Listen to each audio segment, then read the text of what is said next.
नमस्कार, मैं हूं आपके साथ कविता राणा।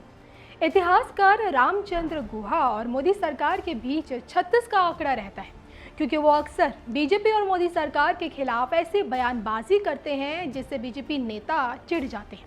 लेकिन सरकार की नीतियों पर सवाल उठाते उठाते रामचंद्र गुहा ने इस बार तो गुजरात की संस्कृति पर ही सवाल उठा दिया, जिससे गुजरात के सीएम विजय रूपाणी के साथ साथ वित्त मंत्री निर्मला सीतारमण भी भड़क गई।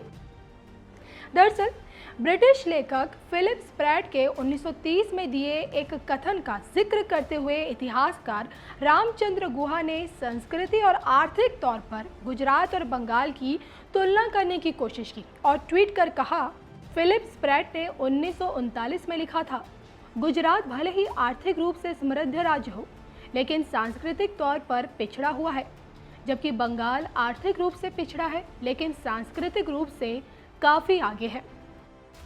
तो वहीं रामचंद्र गुहा के इसी ट्वीट पर भड़के गुजरात के सीएम विजय रूपाणी ने उन्हें करारा जवाब दिया और ट्वीट कर कहा, पहले ब्रिटिशरों ने देश को बांटने और राज करने की कोशिश की, अब कुछ विशिष्ट लोग हैं जो देशवासियों को अलग अलग रूप में बांटना चाहते हैं।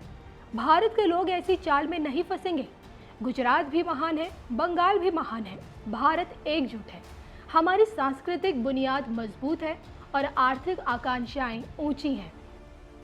तो वहीं सीएम रूपाणी के बाद वित्त मंत्री निर्मला सीतारमण ने भी रामचंद्र गुहा को जवाब देते हुए ट्वीट किया, 1939 में जब ब्रिटेन के कम्युनिस्ट विचारधारा से जुड़े फिलिप स्प्रैट ने यह लिखा, उस समय गुजरात में क्या हो रहा था। जामनगर महाराजा जाम साहेब दिग्विजय सिंह जी जाडेजा ने पोलैंड के 1000 बच्चों की जान बचाई।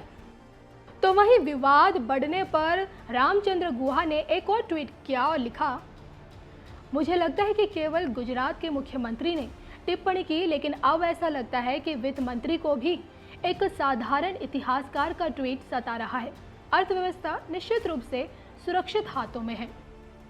तो गुहा के वार पर पलटवार करते हुए वित्त मंत्री ने लिखा, अर्थव्यवस्था निश्चित रूप से सुरक्षित हाथों में है, चिंता करने की जरूरत नहीं है।